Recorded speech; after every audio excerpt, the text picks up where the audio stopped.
Well, today we're going to talk about the program that you went through, Eric. Mm-hmm. We spent time already discussing the IAFF Center of Excellence. We know that program is for IAFF members. We Only. highly recommend anybody that needs help to search them out on Google and give them a call. I just found out that somebody found out about me going to the place, and it sounds like they might be looking into it. So, Cool. that's good news. But we also want to recognize that that's not the only program that's out there. There's lots of different things for everybody. Yeah. So for yourself, why don't you walk us through, kind of what happened to make you realize, we know the majority of it, but I mean, like, what was the process for you once the kind of the gauntlet was thrown down that you needed to figure some stuff out, you needed some help, and what was that going to look like? Because for me, it was going to be, okay, I'll just go do some talk therapy, maybe once a week, once every few weeks. That's kind of what I assumed I was going to be doing. Yeah. I That's had what I no kind of idea thought. I was going to go to a full-blown program, Yeah. voluntarily, no less. Yeah. So I'm sure that was a lot the same for you. So Yeah. yeah, and yours was different, but a lot of the stuff is the same Mm-hmm. in terms of the treatment. But yeah, so with that, just take it away. Yeah. So, unlike yours, so I was still on duty when all this kind of went down, and my captain at the time was realizing some stuff, and he's like, "Okay, hey man, it's my choice to take you off of work, and you got some things you need to figure out." And I was like, "Yeah, no, not gonna happen. I'm fine. Just give me a few days off. You want to send me home, I'll take some vacation days or whatnot, some sick days." And this was after me coming back from Sable suicide, and And you were off for how long? I was only off for 3 weeks. Okay. Yeah, So 3 weeks back to work. Captain Yeah, recognizes the problem, sits you down, gonna yeah, push you off, and you're resisting. yeah. I'm resistant to it. Yeah, Okay. exactly. And I'm like, no way. I'll just take some vacation, take some sick time, and whatever. And he's like, no, there's something else going on, because he was recognizing me on calls. He was recognizing me checking out from the crew. He was recognizing just a lot of things that honestly I didn't even really recognize what was going on. I just thought I was just overly stressed, and I just needed some time away. And so he goes, let's go to the office and let's talk. That talk was probably a good 3 or 4 hour talk of him. I don't want to say arguing, but there's a lot of disagreements of how he thinks I should deal with it. I was like, no, guys are going to say stuff, a judgment thing again, the opinions of others. I didn't want to get babied. I didn't want to get pitied. So I wanted to take my own time. And because what he told me, he goes, we're going to take you off on a stress case for mental health. And my first reaction was like, hell no. I'm not going to do that because of the judgment, because of the opinions. And, so we had the conversations. Ultimately, he was 100% correct. And I'm glad he did what he did, because he ended up, going through some, well, he didn't end up, he went through some things a few years ago. So he was able to recognize some signs of what I was going through. If he didn't go through what he went through, I don't think he would have recognized anything that was going on with me. So we ended up doing a workers' comp claim, and we know how the workers' comp claims go when it comes to stress or mental health. It's not completely 100% obvious. We could say it's the job, but even like with me, I had no idea. There was a buddy, one of your buddies, we were talking to, how do you know, is it the job? Is it your personal life? What is it? And he used the analogy of sometimes, it's like a tomato bisque soup. There's so many things going on. We really can't put our finger on it, and we're not really sure where did the issue start. No matter what, there was an issue, and we had to figure out if it started with Sable, if it was from the job, if it was from childhood. There was stuff in there that he realized, I really don't care. We need to get this handled. And so, but it happened on duty because of a couple calls I ran. So he goes, we're going to go ahead and we're going to, put this on work, because he can tell those calls messed me up. So, and I knew they messed me up too. That's why I wanted to take some time off. I'm like, maybe I didn't take enough time off. So I'm going to reevaluate and take a little more time off and kind of, and work the situation there. So he's like, no, you need more than just a few weeks. You need more than just he remembers it. It was like 10 days. I kept saying, I want 10 days off. I want 10 days off. I want to go out camping. I want to kind of just go into nature and just reset my brain, and I'll come back. And he's like, yeah, not going to happen, man. We're going to take you off on workers' comp, and we're going to give you some time off. And he goes, if you need 6 months, a year, or whatever, we're going to make sure we get this covered. He goes, I don't know how this is going to go because I haven't done it here at this current fire department, because we both came from different departments. And I said, okay, man, like, so I ended up getting off that day, and they got someone to cover me. And he went into our BC, and initially what he told them was like, hey, you know, Eric's not doing too well. I'm going to take him off of work. That BC said the same thing. What is it, like a week or two? You know, what's going to happen? Like, is he okay? And Anthony explained to him, no, he's checked out, all those things we've talked about. And he goes, he needs to go off on workers' comp. And this particular chief goes, okay, man, like, they had really good mutual respect for each other. So this chief told my captain, he was like, hey, like, I trust you, dude. Let's do what we got to do. And thankfully, those guys have known me since I was a teenager, because I already left Long Beach, and this happened when I went back to Apple Valley. And those guys have known me for a while, so they kind of knew my character, and they knew I wasn't trying to work the system or whatever. Yeah. And they backed you weren't even asking. I mean, they were telling you. Yeah, I wasn't asking at all. Big difference. Yeah, I wasn't asking to do anything. That wasn't even an issue. And I still thought it was in my head. Mm-hmm. And because of the perception of your buddies. So I get off, and I end up calling a doctor that I personally knew, and I gave her a call. That conversation, she was like, yeah, your cup is full. You know, you're going to need some help. I couldn't go through her because she was out of the workers' comp system after that phone call, because I was like, hey, this is what work is doing. I wanted to get the ball rolling that day. So that's why I made a phone call to this particular doctor I knew dealt with firemen. And she couldn't do it because she was like, I'm not in the workers' comp system. So you're going to have to do this process basically, you know, through the workers' comp. It's going to be an ordeal. And so in my mind, I kind of thought that was going to be my initial contact to get the ball rolling to who I needed to see, if it was her or people she knew. And so I ended up kind of like a little bummed out, but I think it was a good thing overall. And so they got someone to cover me, and I drove home that day. And that's when I realized, for whatever reason, when that happened, the rest of that day was a blur. So I was up in the high desert. I lived in Oceanside or San Diego at the time. And I was about a 2.5, 3 hour drive. It was kind of ended up being a little bit longer because of traffic at that time. And I do not remember anything till I got home. It was like, what is going on? And I'm like, gosh, what are the guys going to say about me? Whatever those things were. And I'm just like, okay, I'm by myself. I don't ever go to the doctor, and we didn't really have a path of how to deal with this. So I was just, okay, well, got the workers' comp claim, and I had to start kind of basically doing what you did. At least, like, I thought this person was the initial contact of that doctor. You called IAFF. You ended up having an initial contact to get the providers, to look for providers in your area where hopefully you can start getting some help. It was the same thing. We ended up doing, I don't remember, I think it was the counseling team, but my brain and where I was at was way past little talk therapy. Hey, how are you doing? It was like way past that. So I did that, and I just kind of thought the conversation was, honestly, I was just like, okay, this did nothing for me. I needed a lot of help, and my mental state, my dignity, my self-worth, for whatever reason at that moment, I felt like my body was purging. Even it started that day. And anyway, so I get home, and honestly, there was so much blur for like the first, I would say probably 6 months.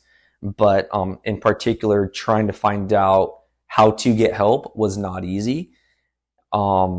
So once because with the mental health side of it, unlike a physical injury that we can see, like an arm or a leg or a back or whatever, those typically work backs that right away.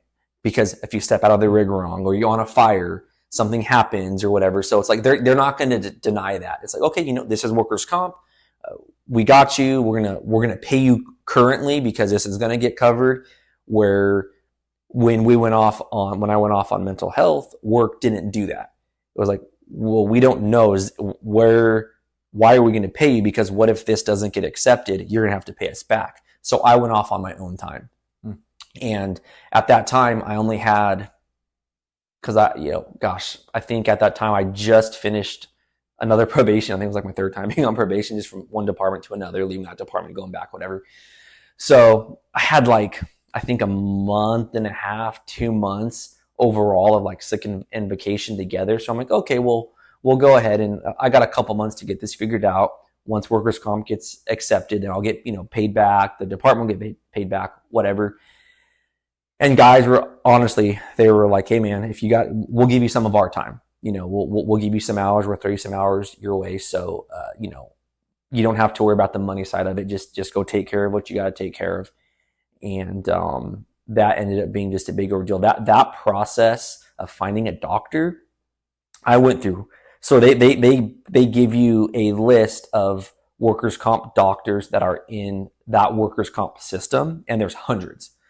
I had no idea how to choose a doctor, so I just kept going review, making phone calls, calling the offices, and just to find a doctor took me, I think, like 2 or 3 weeks. Let alone my brain was fried. Am I making the right decision? How do I know that I'm going to get the right help? Because you go to a therapist, you go to a doctor, do they really care about you? Or you got to go through the whole thing? Are they going to get the mentality of a fireman? And so I only wanted to deal with someone that dealt with first responders, military. So as I'm going through all these resumes, it was hard to find that for me personally. Mm-hmm. And I kept going through, these different types of doctors, and I just didn't want someone that was like, okay, I do therapy, talk therapy. I was looking for specific things of like, okay, trauma therapy, CBT, talk therapy, where are they located? What's their resume? Who do they mainly help? And I was doing the best I could to find a doctor that could help me. I have no idea how I found the right doctor the first time. Actually, no, I do. What I did is I was going through different doctors, and I believe in God. If he had I firmly believe that God had a big, handle on this for me. But I was just praying. I'm like, I don't know who to choose. You can see everything that I can't. So just please lead me down the right path to choose the right provider. And so I did ask the person I knew that was a doctor. I threw a few names her way, and I was like, have you heard of this doctor? Do you know? And actually this particular doctor that I thought I wanted originally to help me, that couldn't, because she was out of the system. Oh, I've heard of that doctor before. Anything good, anything bad? I haven't heard anything bad. I'll see if I can do some research for you or whatever. So I'm trying to put connections together with people I know with their workers' comp system and whatnot. And she did, and she goes, I haven't heard anything bad. It seems like she's a great doctor. So, if you think that's what you need to do, then, just start it. So I did, and it was the right choice. So I ended up making a decent choice with, I'm gonna say her name, Dr. Tilly. She is freaking amazing. She's a doctor down in San Diego. So if anyone is in that area or in the SoCal area, look up Dr. Tilly, Google her name. It's Dr. then Tilley. She is amazing. She's dealt with first responders, military. She was awesome. And so that took a little bit to find her. So once all that got sorted out, but besides the money side of it, I wasn't getting paid. There was that stress of, is this going to get covered? Is it not going to get covered? So after 3 weeks, then I start I go down there, I make the appointments, I let workers' comp know what I'm doing, they accept it, and that whole process of being in that system. So I make the first appointment with Dr. Tilley, and it was crazy because as I look back now, I was so like, woo. I took, all the tests to see what was going on. I think my first day there, it was like 3 hours of testing, 4 hours of testing or something like that, maybe a little bit more. And it was just test after test after test after test, and how to, whatever. So that was like, wow. And so when I took those tests, they said, okay, you have to be honest. Yeah. And I thought I was being honest, right? But I was still putting I still had a wall up, and I wasn't answering the questions correctly.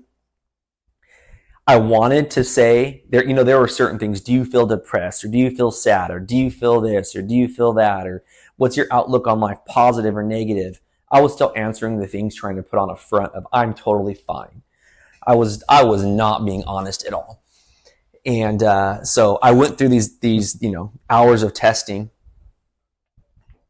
and she looks at me, and my score. I forget the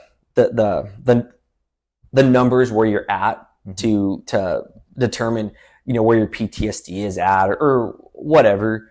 I really didn't care about numbers, but there's a score of kind of if it's minor, major, whatever, and it wasn't that bad. Initially, it came out that I had PTSD, but it wasn't like you're probably in the 30s. The DSM-5 has to do with like low 30s is the bottom end where the doctors can actually clinically diagnose you with PTSD. Okay. So because that's the same for me. I was like mid 30s, like right on the threshold. Yeah. Okay. So you're probably the same. So my initial test, all my scores were like not crazy, and she goes, okay. She goes, well, this is what you have. And so I remember she was asking me these questions, and like, just like she had me figured out super, super fast. And she goes, okay, were you honest? I said, oh yeah. And in my head, I knew I was lying. Yep. Like I thought I was. And so she looks at it and she goes, okay. She goes through all that. She goes, okay, you definitely have PTSD. And I'm just like, of course I do. Whatever. Just give me some diagnosis, because I took some written test to say I have this. I was still in denial, still in denial of kind of what was going on. I knew inside I was being prideful too. I didn't want to accept what she was telling me because of the stigma of the things I've heard of, like, do I really have that? And I just knew my body was so messed up. And so she goes, after we go over the test, she goes, okay, I just want to let you know, I don't think you were completely 100% honest with me. And I said, why do you say that? She goes, because I've been doing this for a while. How you answered, she goes, how I know you're worse than you think you are. First of all, I can see it in you. I can see how you're still covering stuff up, and how you're talking to me versus the test scores. I can tell that things aren't adding up. She goes, when you're talking to me, I can see it in your eyes. I can see your posture. I can see all these things, certain questions I ask you. They've been there, done that. They know what they're dealing with. And she goes, and then she kind of went back through some of the questions. I want you to answer this one for me. How do you truly feel? And I would cry, and I'm just like, this is how I really feel. She goes, okay, what I want you to do, we're going to retake these tests. I didn't do it that day. So we did some talk therapy and what we're going to be doing, what to expect. And this is going to be a process. It's probably not going to get accepted. They have 90 days. You're going to have to go to a QME, which stands for a qualified medical examiner. She's kind of explaining to me the whole process, what to expect. And I said, okay. She goes, but here you're going to be okay. Things are going to get accepted. She goes, because this is pretty serious. She goes, but just don't worry about that. We're going to take care of it for you. And I was like, oh my, that alone was like, oh my gosh. She was like my confidence that I didn't have. She goes, it's going to be okay. It's going to be a road. She wasn't lying to me. She goes, it's going to be a battle. There's going to be a lot of things we're going to have to overcome here, a lot of hurdles, but we're going to be okay. And I go, okay. So I ended up taking that test over again. And so when I took it over again, so when I took that over again, this time I'm like, you know what? I'm gonna let my guard down, and I'm just gonna let everything out there. And I just know it was bad. And I come back and she goes, okay. She goes, she really said, she goes, I think it's still worse than this. She goes, but we're getting there with you. She goes, you have to continue just to be open, because if you don't continue to be open and you're not accepting where you're at, she goes, it's going to be a lot more painful for you, or it just won't get fixed. I'm like, okay. And so I was meeting with her, man, 2-3 times a week, just with like talk therapy. And so as a couple months went by, she then offered, hey, I have a proposal for you. And she didn't want to bring it up right away because she saw where I was at, and she didn't want to inundate me with, you have to go do this. So after a couple months of talk therapy and whatnot, she goes, I think you should get into this program that we have here. And where I was seeing her at was down in San Diego, and this was prior to COVID at the time. So I was still able to go in person.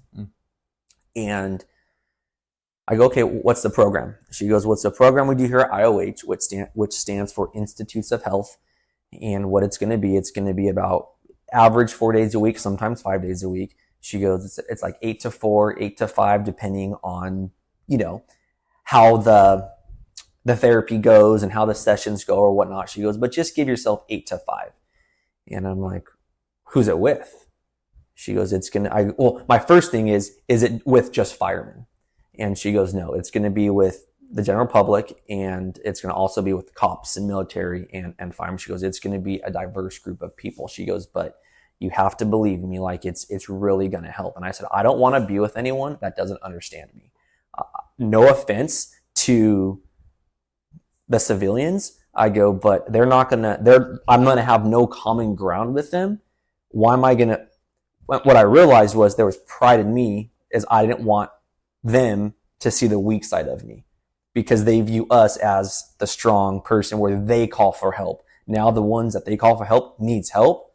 So I was battling that along with what's the kind of connection I'm going to have. Unlike yours with the IAFF, you knew, well, you hoped and you figured out that you had that connection because it was another brother or a sister, however it was going to be, because it was for firemen. So she goes, you just have to trust me. And I initially said no. I'm like, no. I go, this is working just fine. I trust you. She goes, okay. And she didn't push it. And she goes, okay, but we'll just continue doing this. And so I was doing everything she had me do and whatnot. And this was like, 3 or 4 months or something like that I was seeing her, like, 3-4 times a week. And I'm doing all these things and whatnot. And, not getting into detail of, all the nightmares I was having within, the first few months. I got, my body was purging so many things. I got sick, I got pneumonia, I got ringworm, I got scabies, I got bed bugs, all these things were happening. Nobody was at my house. It was just me. So there's a lot of things I was doing outside. So it came to like month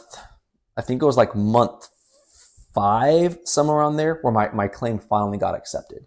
So prior to this, IAFF they were paying our department. We had Ontario Fire Department. They heard what was going on. My buddy, out of nowhere, we used to work together on the ambulance back in the day. He heard what was going on with the firefighter through Apple Valley. So this whole process, Ontario Fire, Apple Valley, they had my back for sure, and they went to the IAFF, and so IAFF ended up paying my pay. So I didn't need my sick or vacation. They said, hey, we'll take care of Eric, and we'll make sure this gets through or whatever. So it was about month 4, somewhere on there, that the claim finally got accepted, and I got paid back, or the department got paid back, IAFF got paid back. So all that money stuff was now done. So now, how maybe dumb this sounds, that was not fun to deal with. So trying to deal with all this PTSD stuff you're dealing with, and just accepting, oh, you have PTSD, and I felt really embarrassed about it and humiliated of what was going on. Now, once that got accepted, I feel like that was a huge weight off a lot of our shoulders. That, okay, cool. Whew, okay, I can focus. I'm getting a paycheck. I'm going to be okay. I'm not, whatever. So now that was taken care of. When that got accepted, Dr. Tilly came back up to me again and she was like, what do you think about getting the program? And I said, you brought it up a couple times. So, I didn't trust anybody. And, she looked, I trusted her because she was helping me a lot. So she said, okay. I said, okay, I'll go ahead and do it. And she was so happy. I was still like this in my head. Okay, yes, I want to do it to get better, but I really didn't want to do it with non-firemen and non-first responders. So I started the program, this was like the middle of the week. I started the program the following week. And so the program consisted of basically therapy sessions every day, group sessions, a ton of type of assignments. So we would have breakfast, lunch, and dinner. It was technically not inpatient because I drove down every day from where I lived downtown San Diego. So I would get there, you check in, you take your vital signs, you eat breakfast, there's a kitchen, and so they work on everything from external, internal, to have a full recovery with your mind and body, basically. And so the reason she recommended I go in there because she knew all IBS wasn't going away. It was still the same, even after the talk therapy. Nightmares were getting better. Things were getting better, but the progress I needed a lot more help. And that's why she recommended the program. And she goes, they're going to make sure, your IBS is going to get, taken care of. We're going to get you the right diet because your immune system, your nervous system, all this stuff is out of whack. She goes, you need a full makeover. And she goes, I go, okay, well, is this through workers' comp or do I have to pay out of pocket for this? She goes, this is through workers' comp. She goes, I don't want to scare you. She goes, but it does have, now this is a separate thing from getting therapy from her. This is a program within IOH. She goes, so what I have to do is all the documentation I've been doing, I got to put over to the director of this program. They got to look it over. They got to throw it to workers' comp. Workers' comp has to accept it. And then you're in the program. She goes, but we're not going to withhold the program from you because we're going to make sure this gets accepted because we have too much documentation because you truly need this. And I said, okay. She's like, don't worry about if it's not going to get accepted. Just you go in there and you do what you got to do. And so I said, oh, okay. I thought in that program, she was still going to be my main doctor. I mean, she still was my main doctor. I didn't think I was going to have to switch doctors. And I go, so you're going to be in the program still, right? I'm still going to be dealing with you, even though I'm doing this diet stuff, this meditation stuff, the journaling, Feldenkrais. She's explaining to me what we're going to be doing in this program. She goes, no, I'm going to give you over to Dr. Alan Aker. And oh my gosh, I just felt super trustworthy with her. Now I feel like I'm going to start ground zero with him again. No, not again, but with him. And I'm like, can't you just be my doctor? And she goes, no, I can't. And we're gonna believe me, it's gonna be okay. I said, okay. So best decision I ever could have done was to be with Dr. Aker. And so Dr. Aker has a great resume. He was a sergeant in the Army. He's had some what do you call it? When they go into battle, he's had some deployments that he's been on. And so once I went to his office, it was weird initially at first, but he broke the ice really quick. And our first session, he was asking me questions that were so real as a man to man, and with his story, with him being a sergeant, with everything he was telling me about himself, there was just a fast respect of like, oh, we get each other. And so those conversations, the therapy with him, and he goes, hey, we're gonna fix you, man. He goes, do you think we can? And I said, I hope so. I hope we can. I go, because I feel like I'm doing okay, but I really want to be better. Something is just still not right. So, we do our therapy sessions or whatnot, and he gives me an overview of what we're going to have to be doing. We're going to be doing this, more in-depth trauma therapy and some of the stuff you learned that, cognitive behavioral therapy, we're going to get deeper in that. And I just remember him saying, we're going to be able to fix you, but you have to trust me. And I said, okay, I'll trust you. I go, I don't even trust myself. I go, there's so much stuff going on. I want to be better. I go, but why should I trust you? And he just looked at me without getting too deep in the conversations. There was a lot of childhood stuff and with what was going on up into adulthood, I didn't trust anybody. And he looked at me and just goes, just promise me. He goes, you can trust me. He goes, because I know how you feel. He can see it in my eyes. He just knew. And there was something in there where I'm like, okay, I can trust you. And then he asked me, he goes, when was the last time you felt pain and emotion? I actually cried and felt being in the moment. And I said, Doc, I can't remember. I really don't know. And he goes, okay. And he goes, here's what I want to tell you. He goes, you trust me. He goes, we're going to fix you. He goes, but I want you to know, I love you so much, Eric. He goes, it's going to be okay. I just started bawling, crying, and I felt it. There was this energy, he truly cared.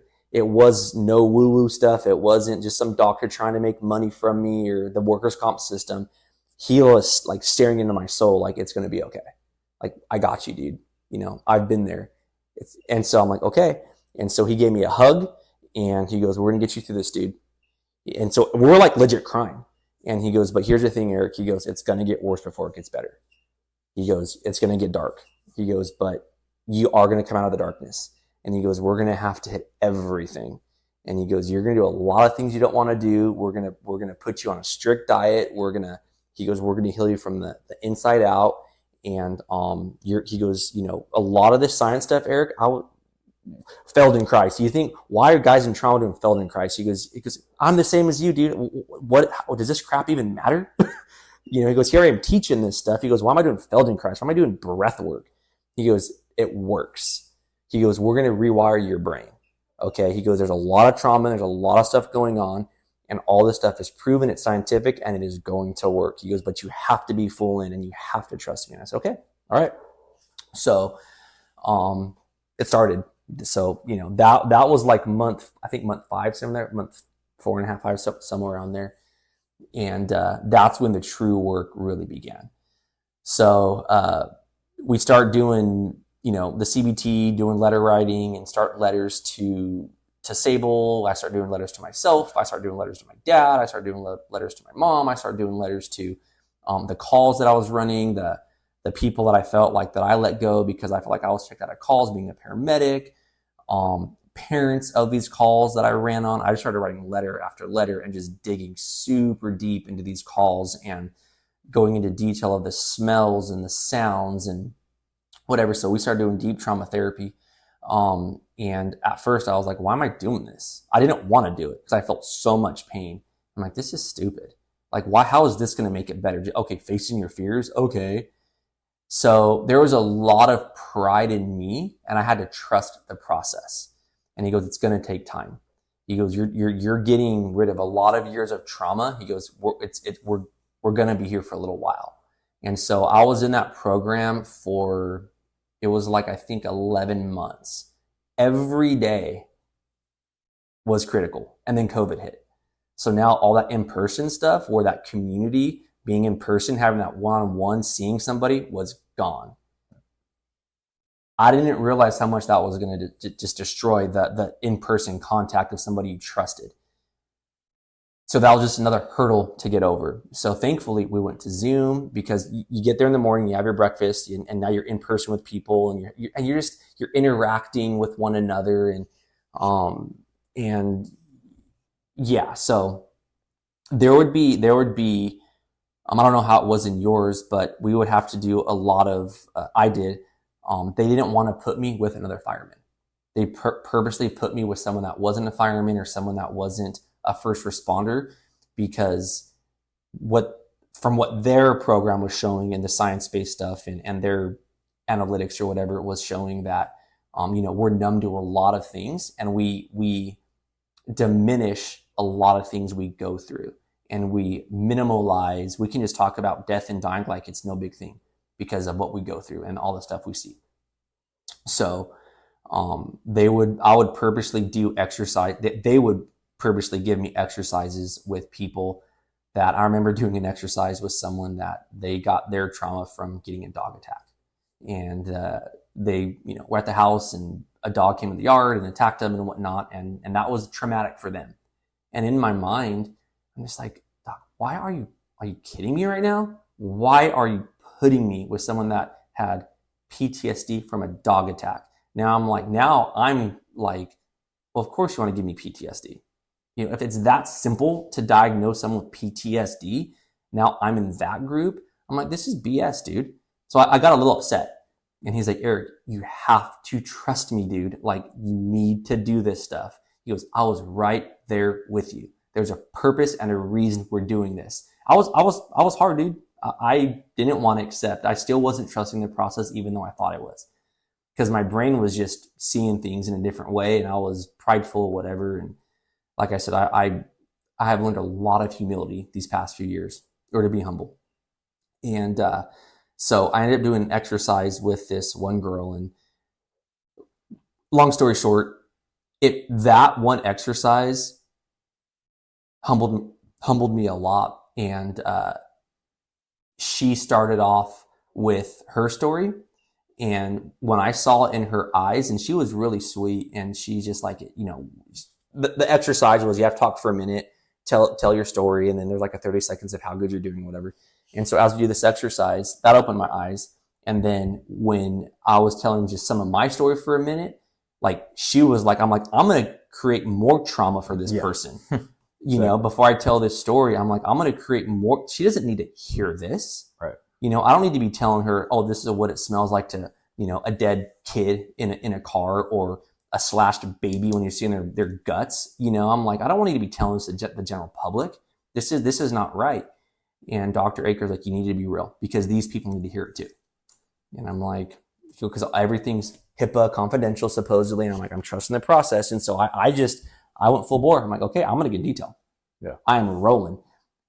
To see this person's face, the normal civilian of I don't want to say normal civilian, someone that doesn't deal with what we deal with on a daily basis, what that helped her overcome her trauma, because she was like, wow, maybe it isn't that bad. And she's like, okay. And so then now you're seeing a different perspective.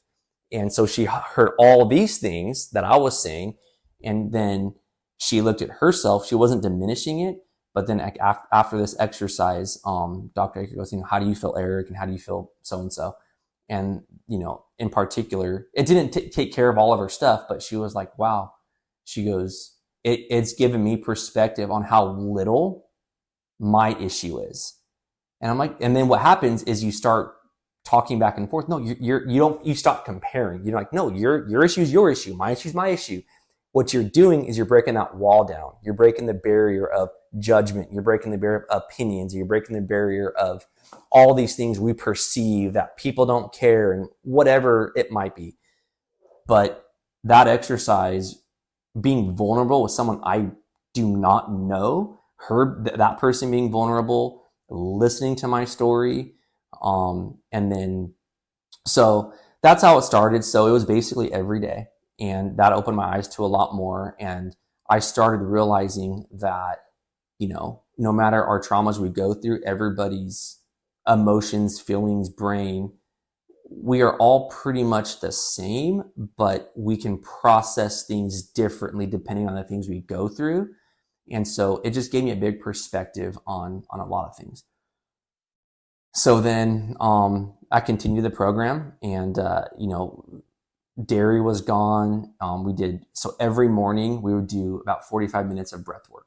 So prior to getting into CBT, prior to getting into more in-depth stuff, we would start breakfast and then we'd go immediately into breath work for 45 minutes.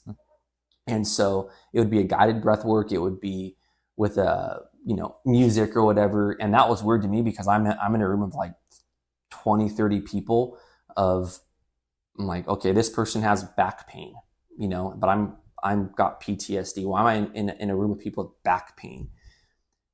The purpose of it's all community, and it's just you have a support group. And it taught me a lot. Do I firmly agree with back pain should be with, a brain thing. I don't know. But the purpose was be vulnerable. That was the whole thing of letting your guard down and just let things be what they are. You're here to prove nothing to anybody. And so I remember after breath work, after we would do that, they would ask you, okay, they would go around the room. Okay, Shane, what's your intention for the day? Okay, the doctors would do it too. Dr. So-and-so, what's your intention for the day? Eric, what's your intention for the day? I'm like, what woo-woo? You feel ridiculous. Yeah, what woo-woo stuff is this, dude? Like, what's my intention? I'm here. I got up in the morning and I came here. My intention is to get better. Give me your one joy and your one struggle. It's like, struggle is listening to you right now. Yeah.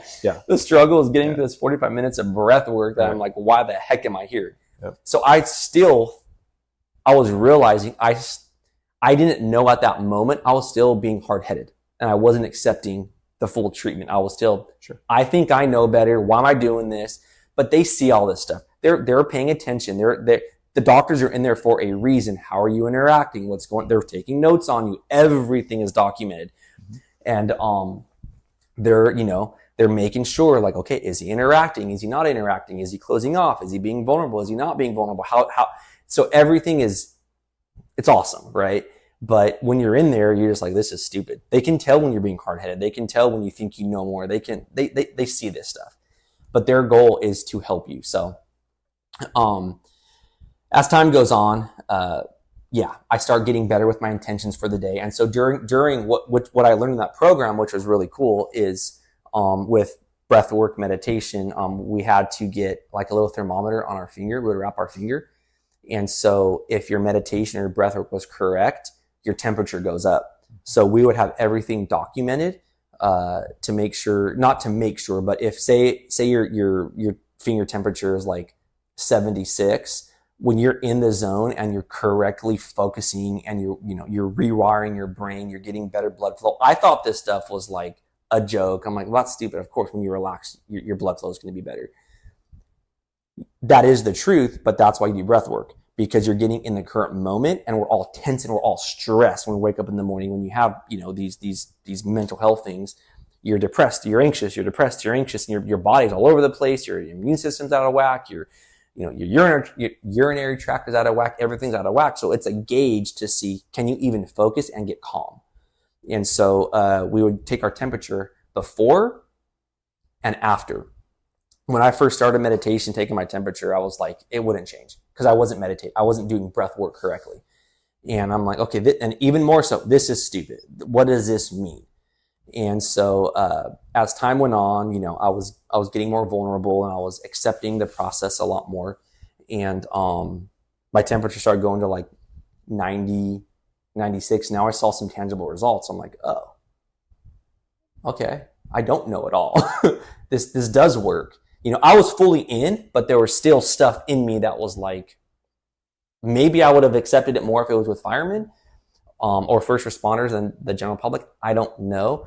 But I know for me, there was still pride in me and I was still embarrassed and I was still trying to be the tough guy in this group. Still trying to be like, these guys know I'm a firefighter. I can't look weak in front of them. So I still have this exterior of me of trying to be the strong firefighter in front of these guys. No reason to do that. I just need to let it go. And I did it for a little while. So as time goes on, the breath work, got better. My IBS, like, it's gone now. It's been a couple years now, but that within a few months with the diet, everything organic, we took out dairy, no processed food. So we would get food, like I said, breakfast, lunch, and dinner, and super healthy diet, fruits, vegetables, low sugar, high protein. The program is not cheap. I don't remember how much the program is, but it's through workers' comp. I remember the numbers like around $7,000 to $10,000 a week, somewhere around there. Yeah. Because you're having a yoga therapist, you're having someone that does professional like breath work guiding you through it. We would get a massage. You're having 3-4 doctors. They're documenting everything. You got the program. You have the food, and then they reimbursed you for the gas too. So it was a big team that was dealing with us. That's just the classroom stuff. And so when you have PTSD, you're hypervigilant. right? So you know what that is, where like you go into a store or you go outside and you're looking for this, you're looking for that. So actually Dr. Aker, he came up with some other things with him when he was getting over his issues.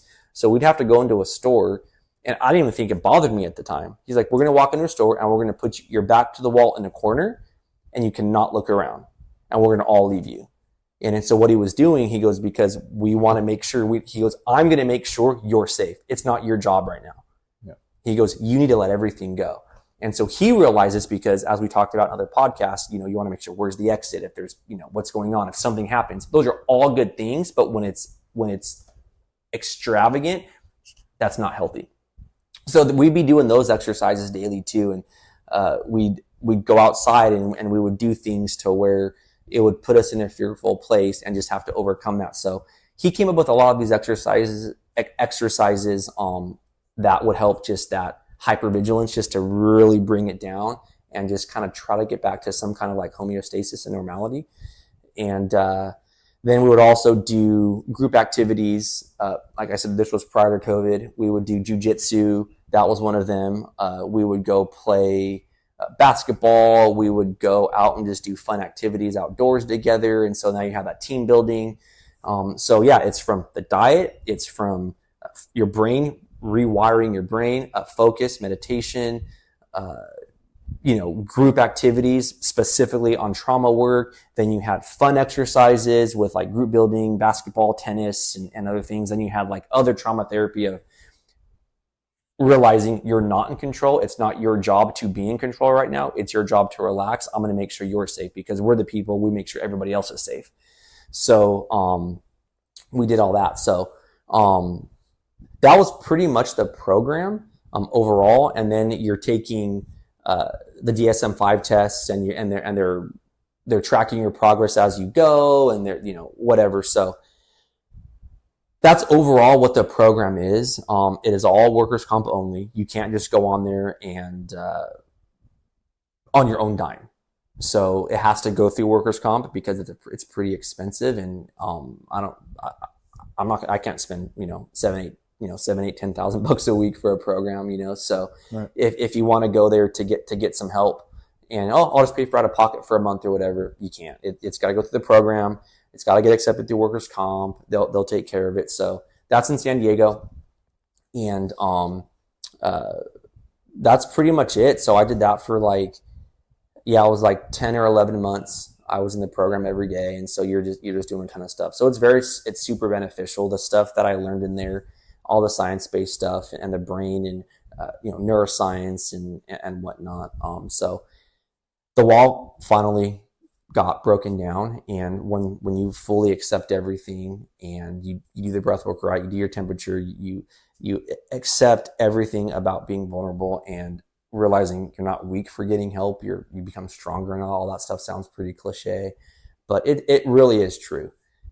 If we want to fix our internal self, we have to really look ourselves in the mirror and take a huge piece of humble pie and understand that we don't know it all. We're not always right.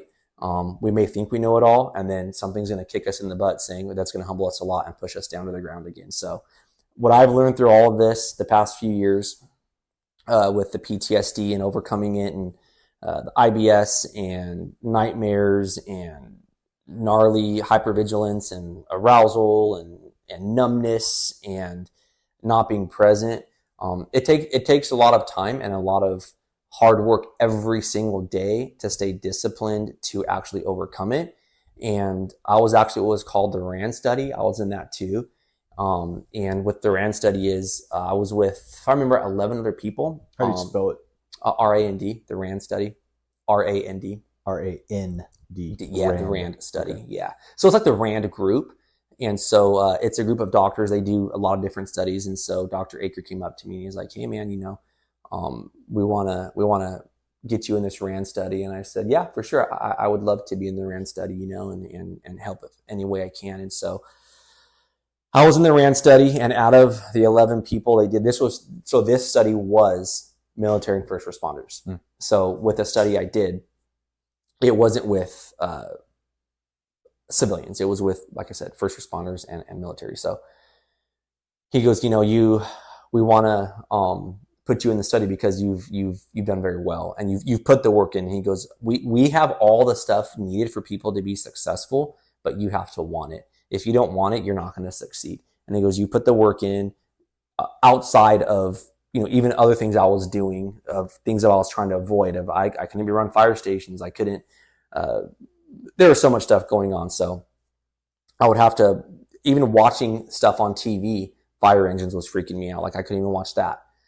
So I was forcing myself to, watch sitcoms or whatever, like that had fire stuff in it, because my brain was like fear, fear, fear, fear, fear, danger, danger, danger, danger, go the other way.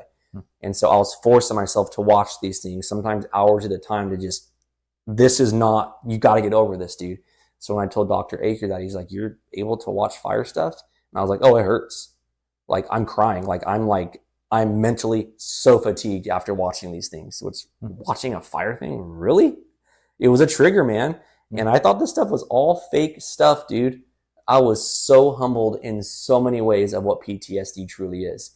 And you can fix it. There's things you can get over. This was for me. I don't know how the military guys deal with it. I do, because what he told me, but there might be different things, and maybe the lifelong battle for them might be a little bit different. But I know for me, those were things I did. And he's like, yeah, that's what you just, basically you're facing your fears and realizing that you can overcome it. And so a lot of work that way. So with the RAND study, I was on the phone with this doctor for probably 4 hours, somewhere around there. And it wasn't a Zoom, it was just a phone call. And she just started asking me questions, what did you do? And, had that phone conversation. How long were you in the program? How do you feel? What's your daily routine like now? How's the IBS? How's the nightmares? And so she's going into all these studies. And after we got done with the phone call, she was just like, you really inspired me. And I was like, oh, why?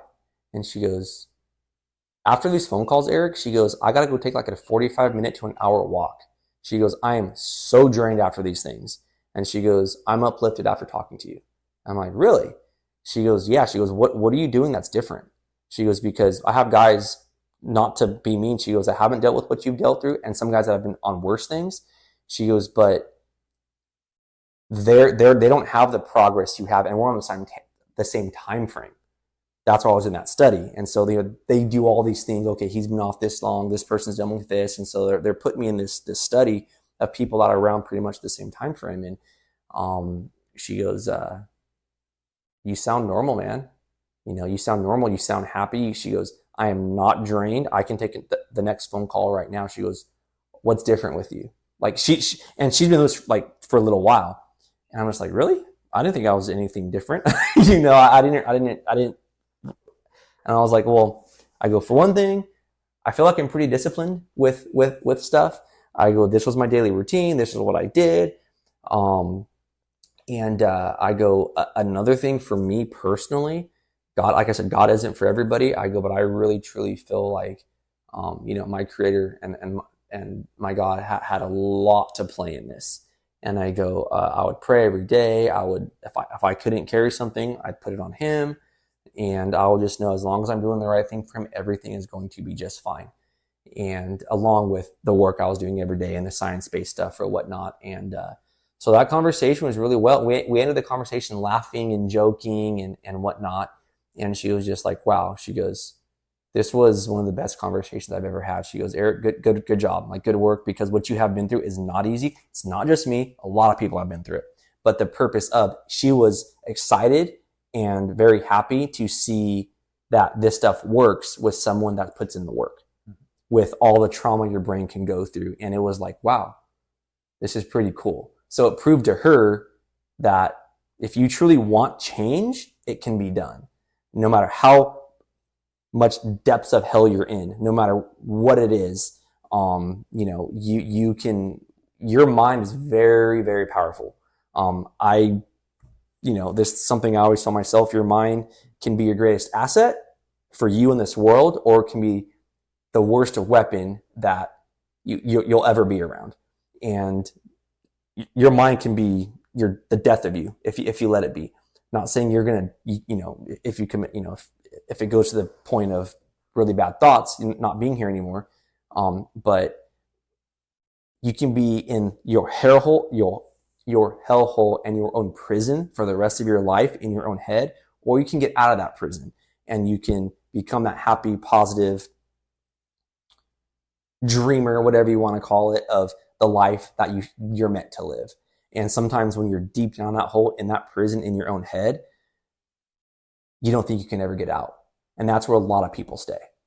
And it's not fun. I was there. And so maybe some other podcast or whatnot, we can talk about, how mine went down the suicide route and whatnot. But I was there and I didn't want to be here anymore. And I was to the point of wanting to commit suicide. I tried to hang myself in the bathroom. And,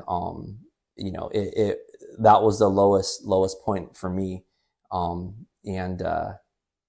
You can change your brain. You can rewire that and honestly be way better than you were before, even coming out of the depths of hell, because your perspective, the work you put in, the fight, and that's not even my personality. Like I'm like, me, dude, the positive, hey man, let's go hang out. Let's have fun. And I'm trying to be the positivity for everybody else. And it got me.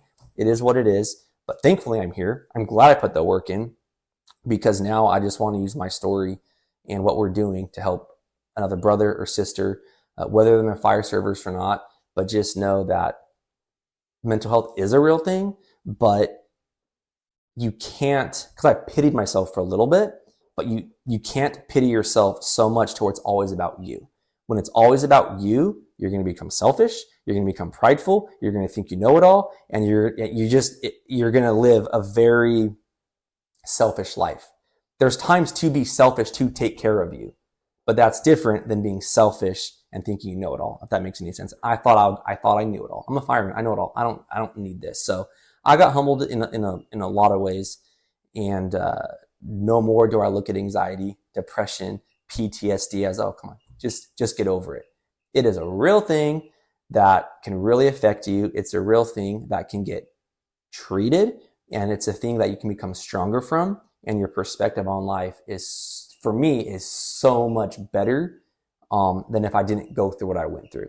So my days of living, my days of the things I love to do now, all that stuff is back. The drumming and hanging out with friends. And I now take the moments more than I try. I'm always in the moment, because life happens, but I really try now. And I feel like I've done really well of realizing what truly matters now. Be busy, do things, go live life. Tomorrow may not be here. We think it's going to be here because it's what we're used to. Our parents may not be here the next day. Our friends may not be here the next day. I mean, with our job, we see that kind of stuff, but what I've learned is just, it's not that say YOLO, you live for today, you only live once, but it's like, hey, live for today, live with pride, live with, gratitude, live with thankfulness, live with honor, live with dignity, live with integrity, help somebody, calm the heck down and realize like it's going to be okay. And that's kind of how I live now. It doesn't always work that way every day, but a lot of things I've learned is, that's what I strive to live for every day. So, that's IOH, Institutes of Health, basically. And through that whole process, that's not how I thought in the beginning. If someone would have talked to me like this, and I'm like, okay, I really don't care what you're saying to you. Let's just, this chair is really squeaking really bad right now. Yeah, that's what I got for IOH. And if anybody, like I said, I can talk about this for hours. That's like just a quick overview of it. But the way to get in contact with IOH is through workers' comp. And you can reach out to me if you need to. It's epadgettcoaching@gmail.com. Like I said, it is through workers' comp, but you could also just go to Google and Google Dr. Tilley, Dr. Alan Aker, and they will get you headed in the right direction. It's in San Diego. And you can just put IOH program, San Diego, and at least you'll get the ball rolling on that end. And, I hope that program may not be for everybody, but now it's just another tool and another option that if you need that, you guys can go down that road and try to figure out if that's what you need to do. So, that's all I got really. Don't hesitate to reach out. And if it can help somebody, that's all I care about. Yeah, no, I think that's great. I'll just add for you that on the work comp thing, from majority to my understanding of us in the fire service, for your work comp to get accepted, they have to prove about 51% of your trauma is related to the job. That's right. Yeah. And so you kind of mentioned earlier, you hurt your arm, you hurt your leg, whatever on duty. It's an obvious injury. There's kind of no questions asked. It's going to get covered. You go down at a fire, like me, I tore my ACL. There's no question. I got hurt at a fire. So it was never an issue. I never had to worry about, were they going to accept it? Were they not? I had surgery, the whole deal. They took great care of me. This is different. It's the mental health part of it. Is there's so many unknowns, and we know a lot of friends in the fire service that have horror stories about facing these kinds of things, speaking to doctors. It's a joke. Yeah. They give up quick, go back. They don't feel like it's worth the hassle. Lots of very disappointing stories that are out there when somebody's truly hurting and needing help. So just know that when you go, if you go with an open mind and you're honest, where you describe the things you've seen, the things that stick with you, and even if you go online and try to educate yourself. That was partly me. When I read some of the criteria, I didn't match the majority of it. So I thought, yeah, okay, well, I don't even meet this criteria. Yeah. And it's, but I'm not a doctor. The doctor's basically said, hey, that's kind of a baseline for us. We can do a lot of different things and, whatever. Yeah. So point being is just keep that in mind. And if you go, it's like, because if you did suffer some childhood trauma, if you did suffer some other stuff, that is definitely challenging because, of course, at the end of the day, insurance companies, workers' comp, they're just trying to make money, save money. Yeah. Exactly. So, I advise you go talk to somebody who's been through the process that can help guide you along. It sucks, but it is what it is. I mean, you can get pissed as you want about it, and that's fine, but it's not going to make you effective, Exactly. My buddy, who's an attorney, he always says, do you want to be right or do you want to be effective? So, like, even though the principal part of it is that, we all wish in the kumbaya world that, everything would be perfect and it's all puppies and ice cream. That ain't how it is. Nah. So, just know that if you do go through that process and you say the right stuff that is important, that highlights what we do and see that we don't often talk about, it's pretty easy for them to show that more than half your trauma is related to the job. Exactly. And then at that point, you're good. You're covered. Yeah. So, and they'll take care of you. So exactly. That was just something I want to add because, I've repped people before for things like that from the union side of stuff. I've helped out with lots of issues. So, yeah, no, that's all I got, Cool. So, reach out to us. What's your email again? I've got ricfirecaptain@gmail.com. Okay, got it. So I'll say mine. Our podcast one more time, epadgettcoaching@gmail.com. So, we'll see you guys on the next one. Yeah. Thanks, Eric. Thanks for sharing that. Yep.